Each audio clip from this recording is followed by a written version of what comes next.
on behalf of the minority, our views on the true state of the nation. Mr. Speaker, His Excellency the President came to the chamber on the 27th of February 2026 and said certain things that demand answers. But Mr. Speaker, as I proceed, let me remind this House of the veritable words of Thomas Jefferson in his first inaugural address as the third President of the United States on 4th March 1801. Mr. Speaker, this is what he had to say. Quote, "All too will bear in mind this sacred principle, that though the will of the majority is in all cases to prevail, that will must be reasonable, that the minority possess their equal rights, which equal law must protect." End quote. Mr. Speaker, on the strength of these veritable words, I, on behalf of the caucus I lead, anchor the submissions of our caucus and to ask the very difficult questions for and on behalf of the Ghanaian people. So let me ask these simple questions. How can government say it has no money to continue building hospitals, yet suddenly find money to purchase a private jet for the president? Mr. Speaker, what are the priorities of this government? No money for hospitals, but money for jets. No money for the sick, but money for comfort in the sky. No money for the cocoa farmer, yet money to buy jets. No money to subsidize electricity, yet money to buy jets. No money to fight galamsey, yet money to sponsor social events. Mr. Speaker, when the government cannot finish hospitals, but can buy aircrafts, it has made its priorities very clear. Again, this nation does not need propaganda. What it needs is a truthful diagnosis and a workable plan. But before I say a word about the president's speech, let me first refer us to Article 67. It provides, quote, "The president shall, at the beginning of each session of Parliament and before a dissolution of Parliament, deliver to Parliament a message on the state of the nation." Mr. Speaker, the operating word, shall, not may, not should, shall. So, Mr. Speaker, on the 27th of February, what the president did amounted to nothing. He did not fulfill the constitutional command. What he did, Mr. Speaker, was that he delivered a performance on the state of his imagination. He did not come to account. He came to impress. He brought us a screenplay. And I'm not here to applaud his statecraft. I'm here to expose the flaws in his address and to let Ghanaians know the true state of our nation. 2 hours, Mr. Speaker, soaring rhetoric, elegant metaphors, and carefully managed statistics. Mr. Speaker, yet what the president forgot, that there were idle hands on the streets of our cities. Over 1,539 workers cleared by government's own committee, but they have failed to employ them. This was not mentioned, not even in passing. The sacking of the Chief Justice, Justice Arabe Sabatsokunu, was not mentioned. Electricity tariff hikes was not mentioned. The doomsday that has come back to our homes and our factories was not mentioned. The doomsday levy, 1 Ghana cedi per liter, was not mentioned. Mr. Speaker, let the record be clear that what happened on the 27th of February was not accountability. It was theater. And today, this side of the House rises to do what the president refused to do, to speak the truth about the real state of our nation. Mr. Speaker, 2 hours of oratory, the president found no word useful than any other. He kept saying inherited, He wielded it like a weapon. Every crisis inherited, every deficit inherited, every debt inherited. But every recovery he claimed he delivered. Every upgrade he called it achievement. And every improvement, Mr. Speaker, he attributed it perhaps to the courtesy of the miracle workers at Jubilee House. Mr. Speaker, we submit that this is not governance, but propaganda. Inherited is not a license. It has become a broken record, and the Ghanaian people are wary of dancing to that worn-out tune. Judge this government not by what they claim they met, but by what they have done. Not by the excuses they manufacture, but by the lives they have failed to transform. Mr. Speaker, they claim that they came to meet debts. But what they forgot is that, Mr. Speaker, the previous government went extraordinary lengths to ensure that the country was safe, the economy could run, and public sector workers were paid. Mr. Speaker, economic recovery that the president referred to and celebrated was as a result of prudent economic management that came before him. Mr. Speaker, those decisions were necessary. Decisions that the very people now taking the bow spend years attacking, mocking, and weaponizing on campaign platforms across this country. When Ghana's economy buckled under the weight of post-COVID-19 pressures and accumulated structural weakness, it was the MPP that made the hardest call in recent Ghanaian history. We went to IMF, we negotiated extended credit facility, we structured their debt, we imposed fiscal discipline at enormous political cost. The MPP told Ghanaians the truth about their country's finances, even when that truth was brutal, even when we knew our opponent would use it against us. And indeed, they used it against us.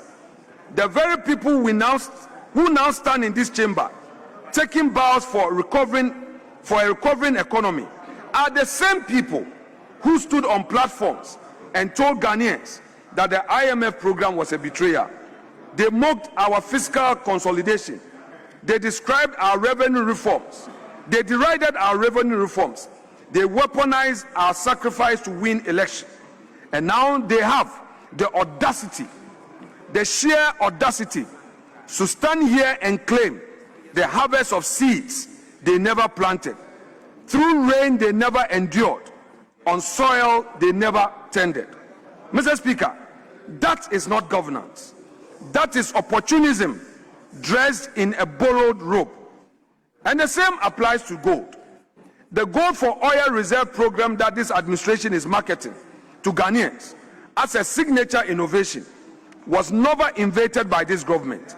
It was conceived, designed, and launched by the NPP administration, spearheaded by the former Vice President, Dr. Mahamudu Bawumia. Mr. Speaker, it was our policy, our framework, our initiative. What this administration has done is to take that program, rebrand it, put their name on the door, and present it to the world as though they thought of it themselves. We hereby submit that, Mr. Speaker, it is time the government gave to Bawumia what belongs to Bawumia. There is nothing wrong with continuing a good policy. What is wrong, what is dishonest, and what this minority will not allow to pass without challenge is claiming the intellectual and policy credit for a program the NDC spent years opposing and which MPP built from the ground up. Mr. Speaker, Ghana cannot learn right lessons from its recent economic history if those in power are permitted to rewrite it. This minority will not allow that rewriting to stand. Mr. Speaker, the NDC has betrayed the Ghanaian farmer. Mr. Speaker, when they were in opposition, they promised that they will pay a farm gate price per bag of cocoa, 6,000 Ghana cedis. Today, the reality is different.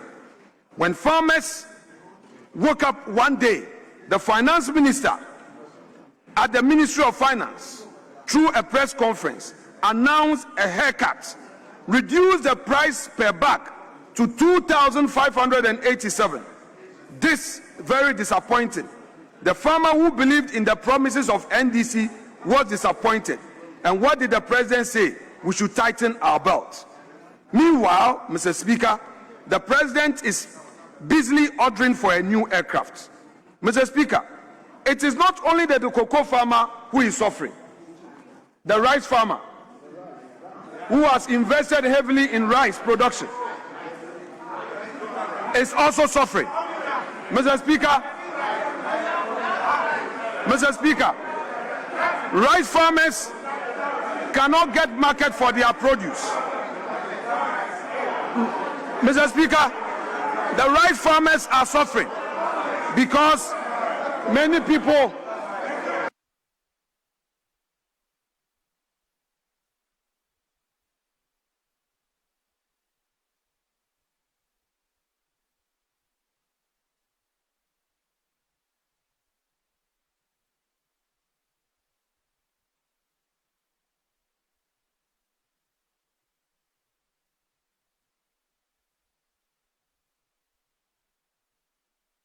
Minority Leader, your microphone is off. Your microphone is off. You have the floor.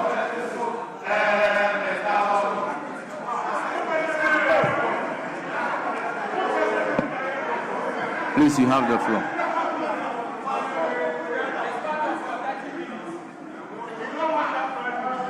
Mr. Speaker, people are now depending on cheap imported rice, and our farmers who invested heavily in rice production are not getting market for their produce. Mr. Speaker, those who have cultivated yam are also suffering. Mr. Speaker, they are not getting access to the market. Nobody is supporting them, and this government is only depending on gold. They are only interested in gold board, promoting galamsey. And Mr. Speaker, we cannot abandon our farmers and think that by promoting illegal mining and getting cheap gold, we will be developing our economy. Mr. Speaker, this government is under that illusion that there are gains in what it is doing. Mr. Speaker, this government is bound to fail.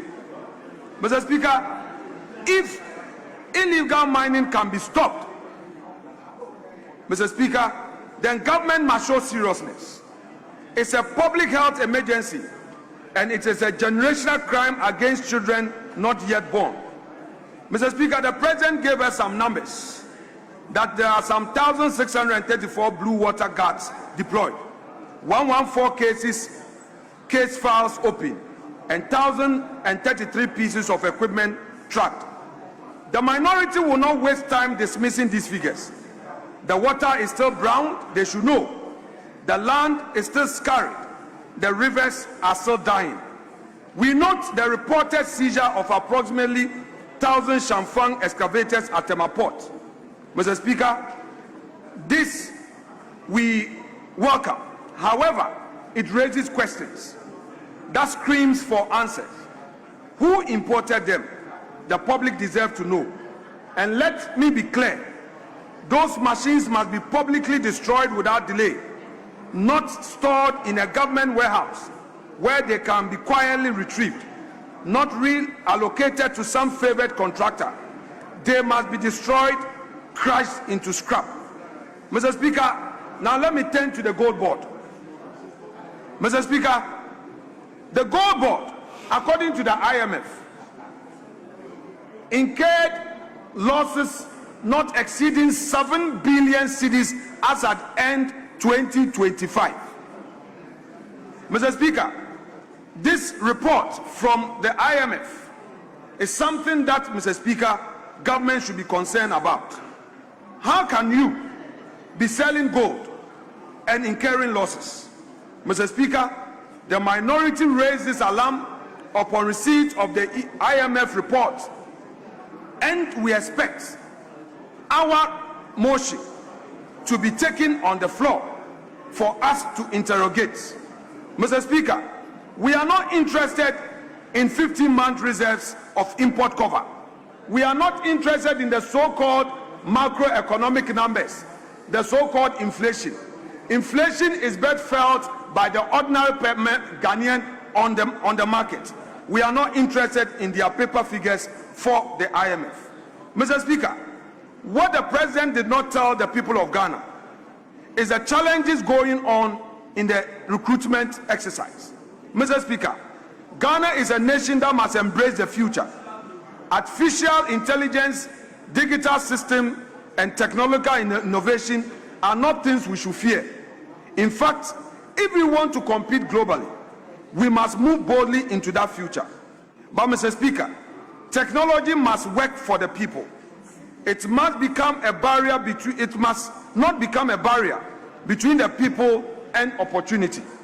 Today, many young Ghanaians are deeply frustrated with this AI recruitment system that has been introduced. Across the country, young men and women, graduates, unemployed youth, and hopeful applicants have spent their last money purchasing recruitment vouchers, only to face systems that reject their pins, flag them incorrectly, or prevent them from completing their applications. For many of these young people, this was not just a technical inconvenience, it was the difference between hope and disappointment. Mr. Speaker, we must also remember that Ghana is still a country with real infrastructure challenges. Reliable internet is not available everywhere. Electricity is not constant everywhere. Many applicants do not have laptops or smartphones. Some must travel long distances just to find a place with internet access to attempt their applications. So when a system is designed entirely around digital access without considering those realities, it risks excluding the very people it was meant to help. Technology should level the playing field, not tilt it. Mr. Speaker, when legitimate systems fail, illegitimate actors quickly step in. Already, we are hearing worrying reports of middlemen and scammers exploiting desperate young people, promising shortcuts into recruitment processes in exchange for money. This is how systems that are meant to create transparency can unintentionally create new forms of exploitation. But beyond all of this, Mr. Speaker, there is something even more important at stake: the trust of our youth. The young people of this country want to believe that opportunity in Ghana is fair.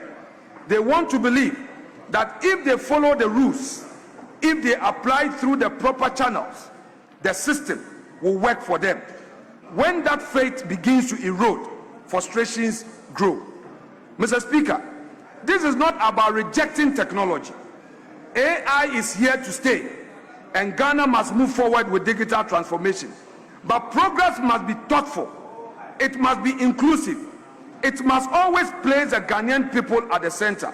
Therefore, I respectfully, on behalf of my colleagues in the minority, submit that there must be an immediate review of the current AI recruitment system to ensure that it is transparent, accessible, and fair to every Ghanaian youth, whether they live in Accra or in the remotest communities of this country.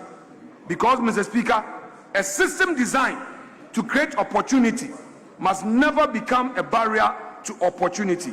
Indeed, our young people deserve better, and the NDC government must hear this loud and clear. The young people of Ghana deserve better. Mr. Speaker, let me proceed to also draw the government's attention to one more thing. There is no NDC Ghana, there is no MPP Ghana. I call on the government forthwith to reinstate all those Ghanaian youths who were dismissed as a result of the directive of government to state agencies. Mr. Speaker, those young Ghanaians have families, have their aspirations, They should not suffer just because there's a change of government. Mr. Speaker, it's been over a year. The government must reinstate them to go back to work. It is unfair, and one day, Mr. Speaker, it will come back and haunt them. Mr. Speaker, let me refer to another suffering of the ordinary Ghanaian: electricity tariffs. Mr. Speaker, to go down memory lane, in 2015, we saw electricity hikes going as high as 31%. Mr. Speaker, in the second quarter of 2015. By fourth quarter 2015, electricity tariffs had increased to 59%. Mr. Speaker, in total, under the previous NDC administration, in 2015 alone, electricity tariffs increased by 90%, whilst water increased by 88%. Mr. Speaker, today NDC is back. And what do we see? On 3rd May 2025, electricity tariff increased by 14.75%. On 1st July 2025, 2.45%. On 1st October 2025, 1.14%. Mr. Speaker, on 1st January 2026, 9.8%. Mr. Speaker, that's put together a total of 28.14 in electricity tariffs alone. Mr. Speaker, that is a record of the NDC, and that is a record that the president did not talk about. Mr. Speaker, this government has also failed in ensuring the implementation of the 24-hour economy. They promised the Ghanaian youth that there will be one job, 3 shifts. The president came here, he didn't talk about the one job, 3 shifts. What we see is frustration of our people. And they also promised the women that there was going to be a women bank. Mr. Speaker, it's been over a year. When are we going to have the women bank? That is also another matter the president refused to talk about. Mr. Speaker, on the foreign front, our compatriots who are on peacekeeping are in danger, are in harm's way. Mr. Speaker,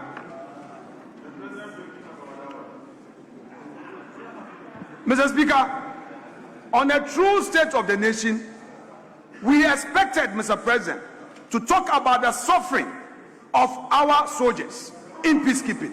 Mr. Speaker, we are aware of their predicament, the bombing in the area that they are. But Mr. Speaker, the president has not spoken about it. None of his ministers has even had the courage to come to Parliament to address the nation on this. Mr. Speaker, we, the caucus, the minority caucus, hereby say that, Mr. Speaker, we are with our compatriots who are in Lebanon. We share in their pain. Those who are injured, we wish them a speedy recovery, and we urge government to take steps in ensuring that the necessary support systems are in place, the proper diplomatic channels are engaged to protect our compatriots who are on peacekeeping in Lebanon. And then, Mr. Speaker, in Burkina Faso, what happened to our market women? 8 of them killed. No concrete steps were taken to help the families. And Mr. Speaker, again, we say to their families, we mourn with them. Mr. Speaker, we stand with them, and we expect government to take steps to support their families and not to abandon them. Mr. Speaker, it's been several months after the unfortunate helicopter crash. We know that the finance minister has a heavy responsibility. What we understood from the president then was that the finance minister was to act for some few weeks to enable him appoint a new defense minister. Mr. Speaker, unfortunately, because defense security is not the priority of this government, to date, there is no substantive defense minister appointed to take affairs of state at the defense ministry. This, Mr. President, did not talk about, and we see it as a major policy failure of the government. Mr. Speaker, we urge the president to prioritize the security of Ghanaian lives and ensure that our defense ministry is properly manned by a minister with full responsibility. Mr. Speaker, what the president did not also talk about is the human rights abuses we have seen the past year. Many appointees on our side were either arrested without warrant or, Mr. Speaker, even when they themselves had reported themselves to the investigative agency, Mr. Speaker, they granted them very onerous bail conditions with an attempt to keep them, and instead of the Attorney General using the court to prosecute cases, he decided to use press conference to persecute them. Mr. Speaker, we find this very unacceptable. Mr. Speaker, the President has told us that under the independence, the 69th independence of our Republic, the theme, building prosperity, restoring hope. Mr. Speaker, we beg to ask the question, what hope are we restoring when the President is failing to address issues in the private sector? What hope have we when the President is not creating jobs? What we want the government to know is that, Mr. Speaker, no matter how long it takes, they have just 3 years left. We, the minority, would endure. We will stand with the people of Ghana, relying on Martin Luther King's words. We cannot walk alone, and as we walk, we must make the pledge that we shall always march ahead. We cannot turn back. The minority will never turn back. We will work with the people of Ghana. We will stand firm for their interests, and we know that, Mr. Speaker, come 2028,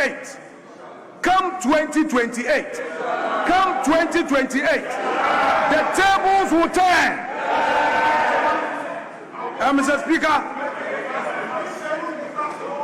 for those, Mr. Speaker, for those who are abusing their power and authority, let me remind them that the ravening clouds shall not long be victorious. They shall not long possess the sky. We urge them to be measured in the exercise of their duties, even as they are in public office. Yesterday, Mr. Speaker, we experienced a sad situation in this chamber where the Deputy Finance Minister came here with his own piece of propaganda, which propaganda was already contained in the President's State of the Nation address.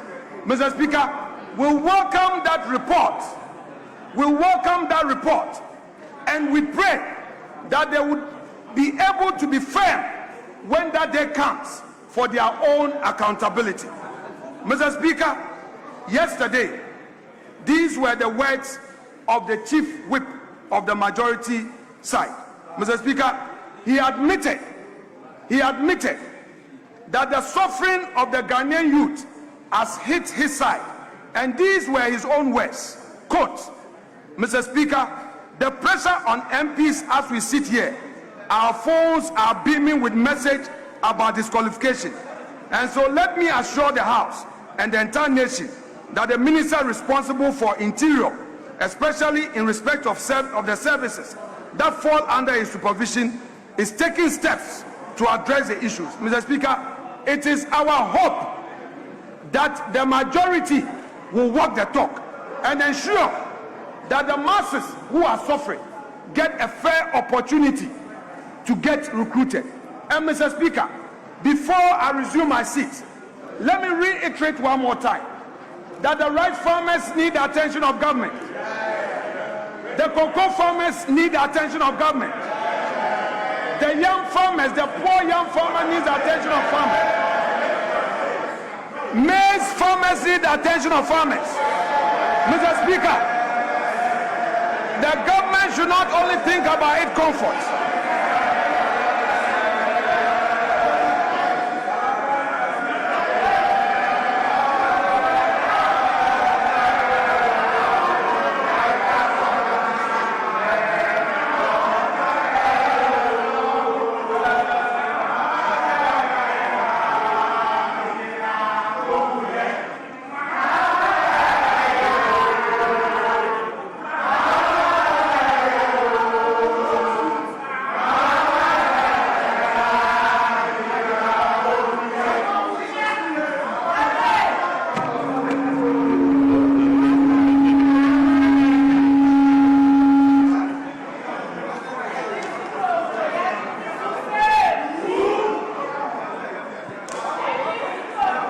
Mr. Speaker.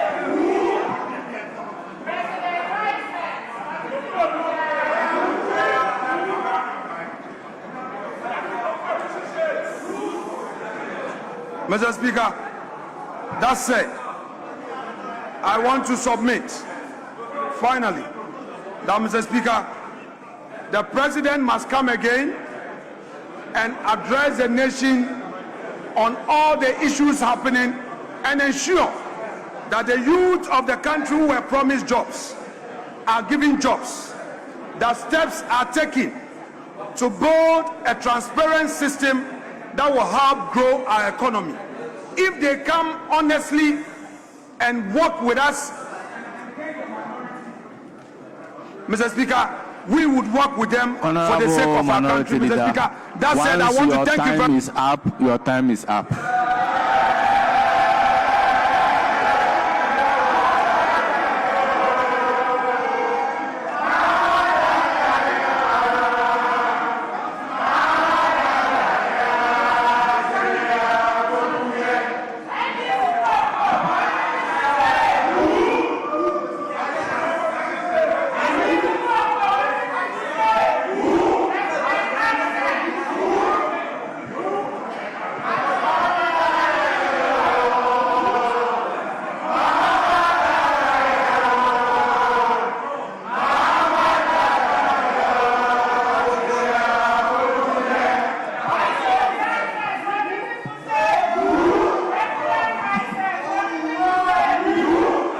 Honorable members of the minority, let us not overdo things. It's now the turn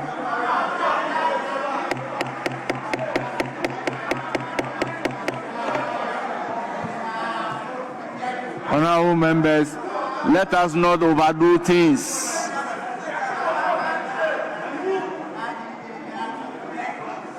It's now the turn of the majority leader, who will also be speaking for 30 minutes. Majority leader, you have the floor.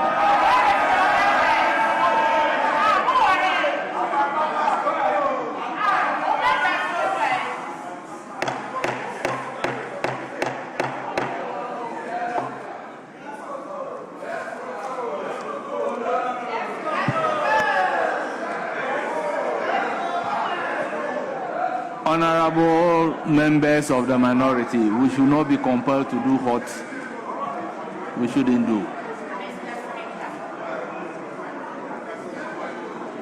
Yes, you have the floor. Right Honorable Speaker, before I go on to the text of my closing debate on the state of the nation as presented by the President, let me just correct some inaccuracies in the presentation of my colleague.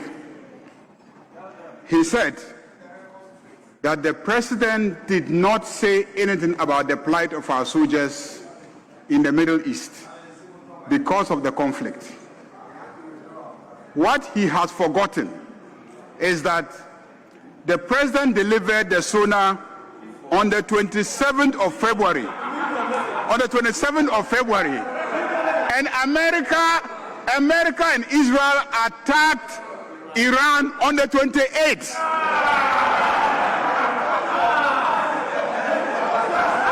A day after, how could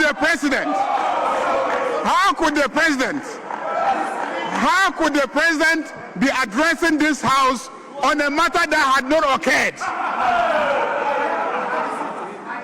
Mr. Speaker, Honorable Nitiwood, you are a former leader. With all due respect, Honorable Nitiwood, you are a former leader. Mr. Speaker, again, he questions the commitment of this government by saying that we should not keep excavators and chamfangs in warehouses. We should burn them. Mr. Speaker, in which civilized world will the government seize excavators, dozers, trucks, and burn them? In which civilized society will a nation do that? Those equipment have alternative uses.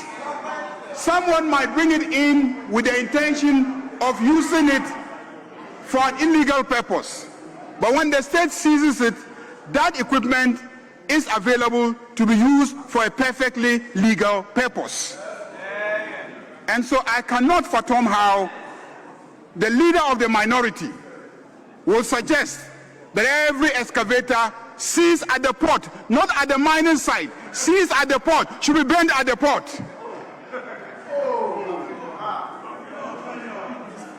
But when we run out of ideas, we hear all those things. Mr. Speaker, we gather here not merely to fulfill a formal constitutional debate on the SONA, but to bear witness to a national resurrection.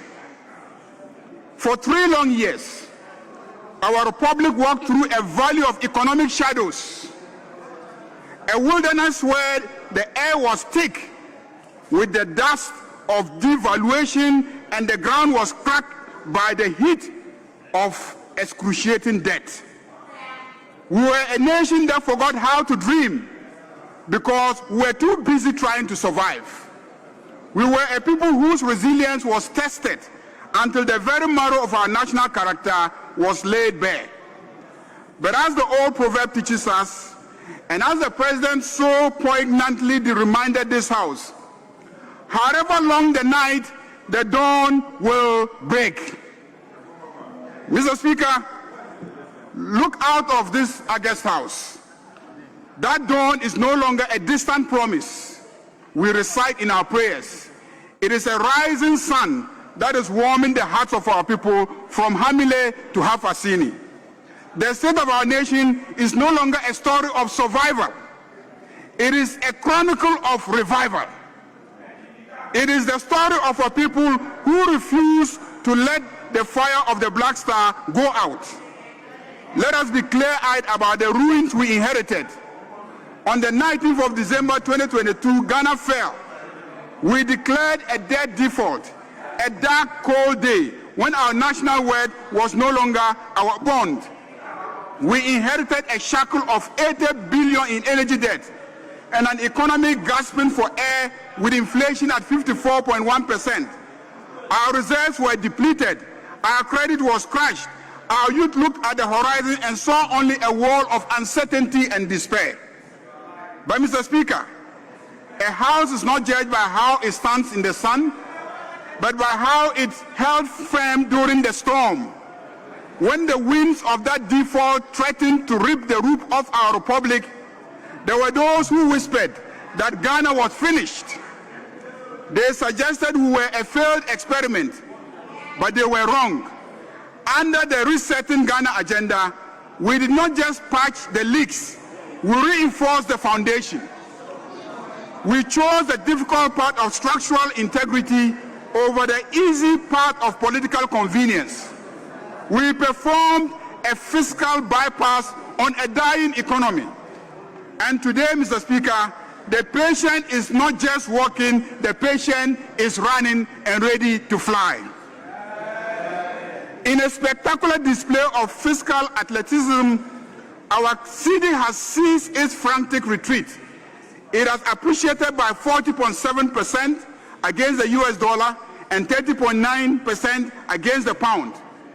We settled a 709 million euro bond ahead of schedule, not because we had excess, but because we had discipline. Today, the global arbiters, Fitch, Moody's, and S&P now sing a chorus of approval with a triple credit upgrade. This is not a trophy for the cabinet. It is a certificate of strength for every Ghanaian who kept faith when the nights were cold. Mr. Speaker, my friends on the other side say they are just statistics. To them, I say numbers are the language of the state. but food is the language of the home. General inflation has plummeted to 3.8%. Food inflation has been tamed to 4.9%.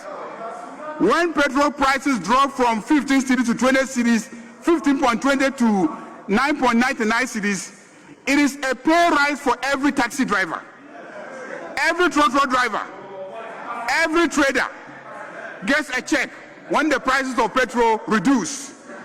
We abolish the nuisance taxes, e-levy, the betting tax, the emission tax, retaining 6 billion Ghana cedis to the pockets of ordinary Ghanaians. Nowhere is this revival more spectacular than in the financial sector. Once the graveyard of our hopes, there were days when the vote was empty and the future was mortgaged. Days when the collapse of our banking institutions felt like a permanent eclipse. But today, Mr. Speaker, the 2025 Monetary Policy Report signals a recovery that borders on the miraculous. Our total assets have surged to a monumental 447 billion Ghana cedis. This is not just a figure, it is a fortress. It is a testament to a system purged of its weaknesses and fortified by integrity. We have moved from the precipice of systemic collapse to a summit of liquidity. We have ensured that the savings of the Ghanaians are no longer a gamble, but a guarantee. Let me repeat that. We have ensured that the savings of Ghanaians are no longer a gamble, but a guarantee.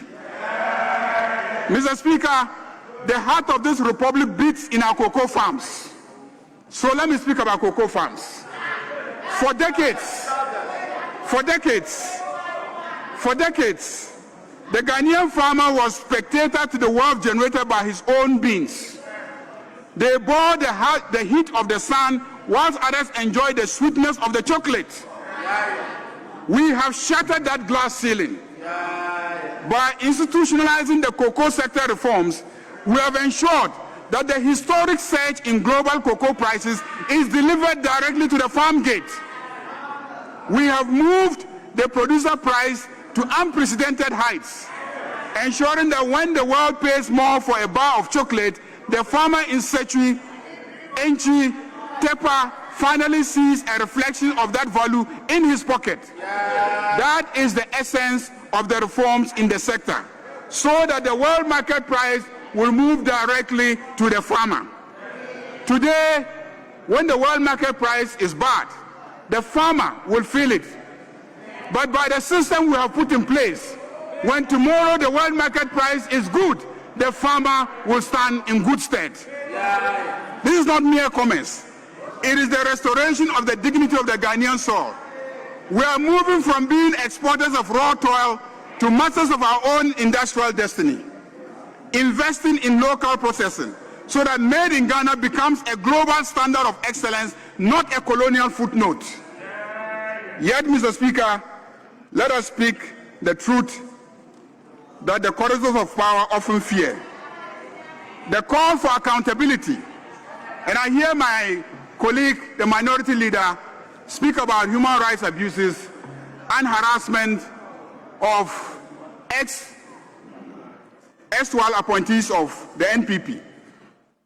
Mr. Speaker, the call for accountability is not a pursuit of vengeance. It is a requirement of constitutional hygiene. When a regime exits the corridors of power, leaving behind a trail of depleted reserves, astronomical debt, and unvowed for expenditures, the silence of the successor is not statesmanship, it is complicity. To ignore the financial misdeeds of the past is to tell the future that the public purse is a trophy for the swift rather than a trust for the people. We cannot build a reset Ghana on a foundation of impunity. We must ensure that those who treated the national treasury as a private fiefdom are brought to face the stern, impartial light of the law. Accountability acts as the ultimate deterrent against the recurrence of fiscal recklessness.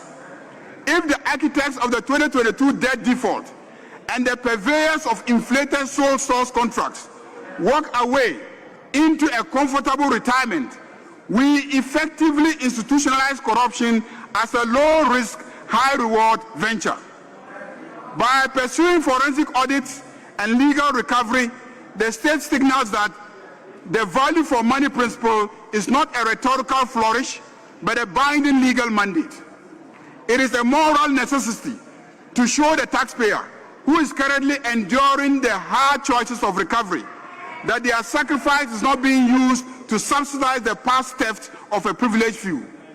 Ultimately, this is about the restoration of the soul of our democracy. Financial accountability ensures that the institutional resolve to speak of it backed by the weight of justice. We do not seek to settle scores.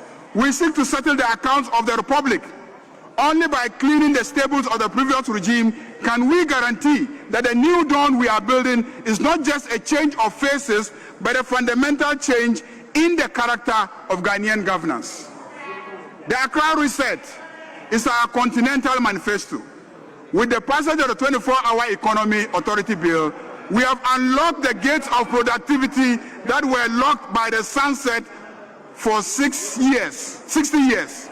Let me repeat them, Mr. Speaker. With the passage of the 24-hour Economy Authority Bill, we have unlocked the gates of productivity that were locked by the sunset for 60 years. Critics ask, why a 24-hour economy? Critics ask, why a 24-hour economy? I tell them, because poverty does not take a break at 8 p.m. Hunger does not sleep. We are breaking the 8 to 5 shackles.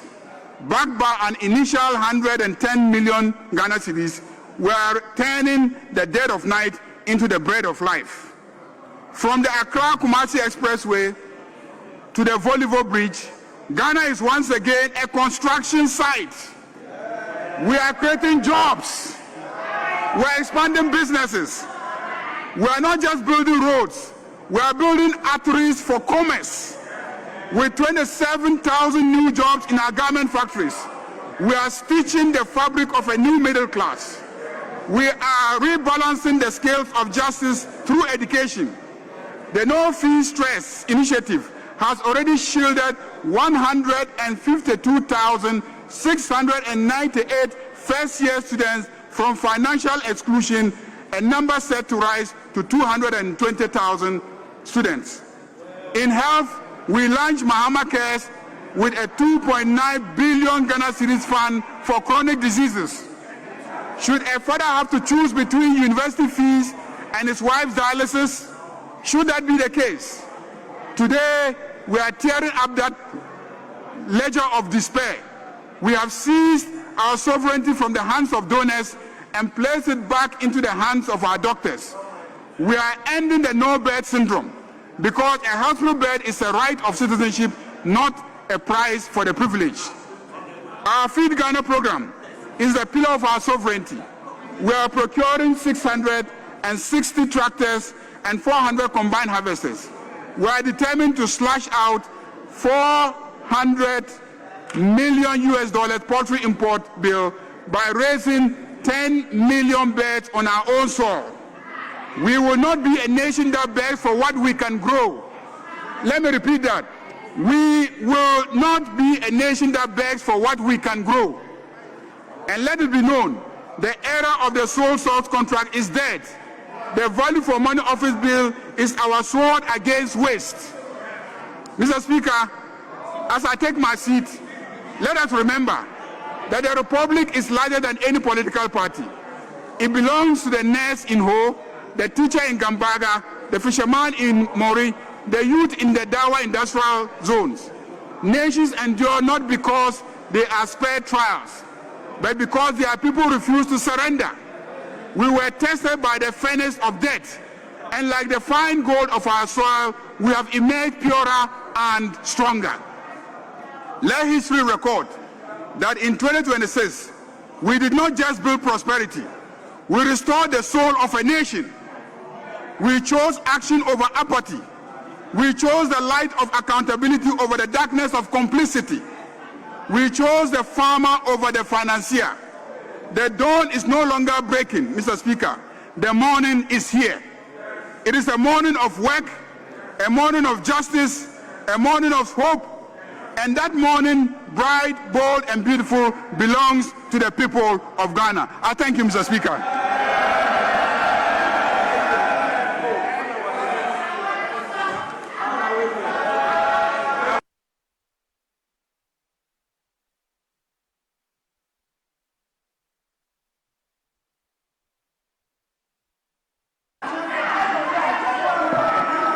Honourable members, order.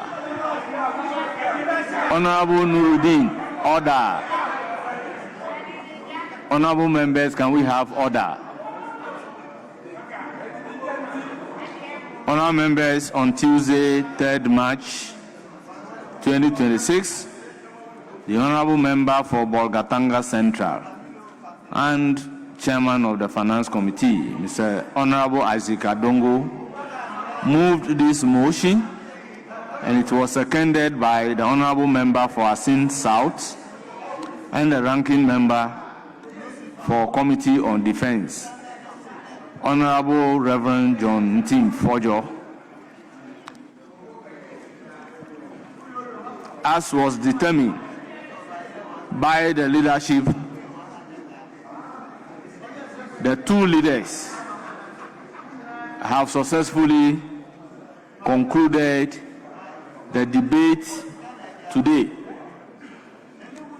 At the conclusion of the debate, the question is, as many as are in favor of the motion say aye. Those against say no. Honourable members, the ayes have it. The motion is accordingly adopted.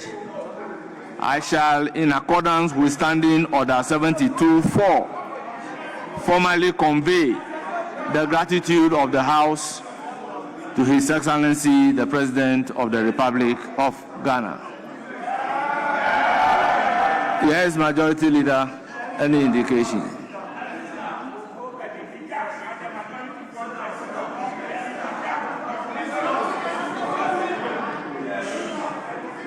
Speaker,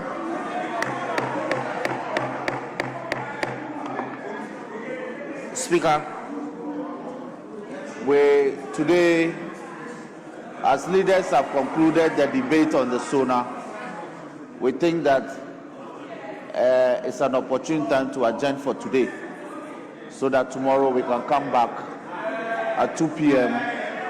to consider that business. Mr. Speaker, I thank you. Yes, the application is to have the House adjourn.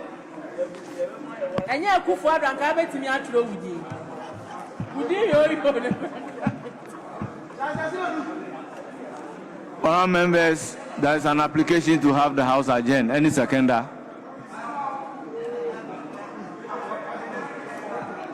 Any seconder of the motion for adjournment?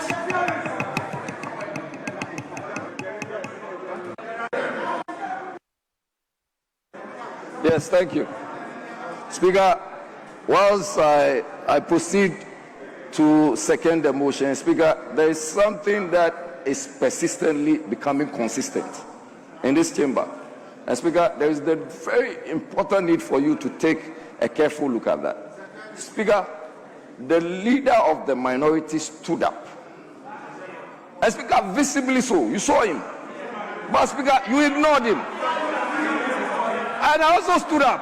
And Speaker, it was for a reason, because we wanted to have a vote on this matter. And Speaker, you watched us, ignored us, failed to even call us or pay any attention to us, and you proceeded. And Speaker, it is a parliament of two members. Membership on this side and membership on this side. So if we cannot have our say, Speaker, then what is happening to our parliament? Speaker, we needed to have our say. And we stood up with the purpose that you should have heard our leader. Speaker, respectfully, if you had heard our leader, it would have spoiled nothing. It would have meant that we are prosecuting democracy. It would have meant that the other part, which is this part, the minority, would have been heard. And Speaker, we cannot be always thrown under the bus with a view that you will not pay attention to us when we stand up to express our views. Speaker, I think that this is very important. You always need to pay attention to us when we stand up. Respectfully. Well, Honorable Majority Leader, do you have something to say? Yeah, Mr. Speaker. Mr. Speaker, the minority leader knows.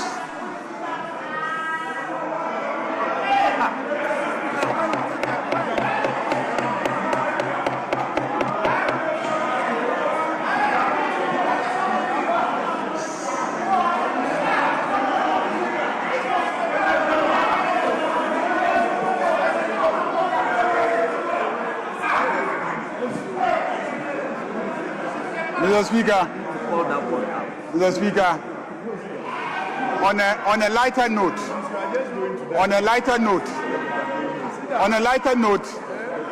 the Speaker is right not to notice the minority leader because he has brought food items into the chamber against the rules of this House. He has brought yam, konkonte, and then rice and maize. And Mr. Speaker, even more serious, contrary to the law, he has gone to bring unripe cocoa pods into the chamber. Knowing very well that there is an ally that makes it an offense to pluck cocoa that is unripe.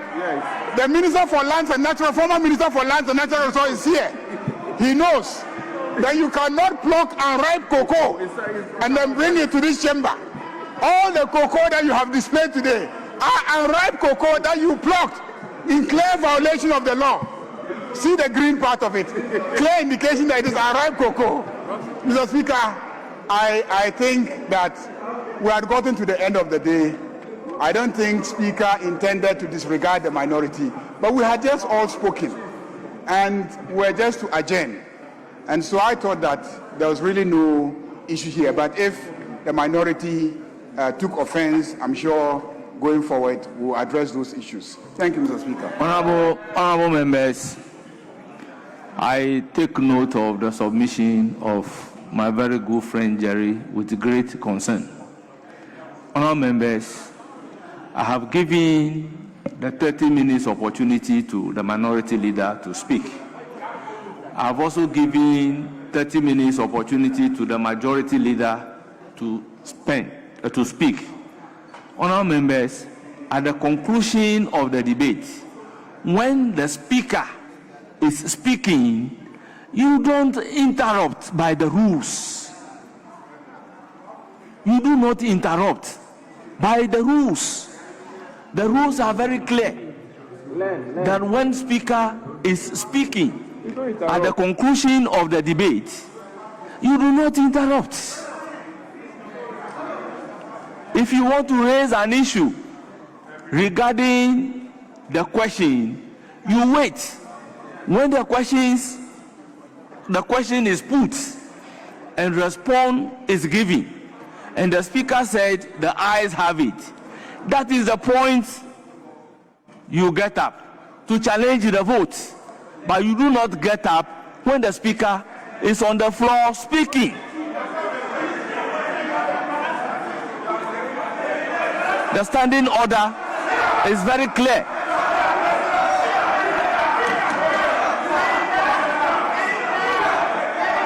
It is the same thing that you are doing. It doesn't make any difference. It's the same thing. So why do we always want to create the impression that any time I am presiding, I'm being unfair to you? The rules are to guide us. Honorable Jerry Ahmed, kindly resume your seats. There is a motion on the floor for adjournment. Any seconder of the motion? I seconded the motion. I only proceeded, Speaker, respectfully, to make a point. Once the motion has been seconded. Speaker, whilst I was making that point, I want you to understand that the minority leader stood up at the time he was supposed to have. And it was timeless. Speaker, the minority leader stood up at the time he was supposed to have stood up. The moment you asked, that was when the minority leader stood up. And Speaker, it's not out of disrespect. Speaker, it's not out of disrespect to you. And Speaker, he acted just within the rules, not without reference to the rules, and not with any disrespect to you, Speaker. And that is key. Speaker, I respect you. I just want you to understand that the minority leader stood up at the time he was supposed to have done so. He did that timelessly. And just as you prescribed, that was exactly what he did. And I needed to place that on record, Mr. Speaker. Thank you very much. Honorable members, I may be blind tomorrow, but today I am not blind. The House is accordingly adjourned till Thursday, the 12th day of March 2026 at Speaker, at midday. 12 noon. 12 noon. Adjourn accordingly.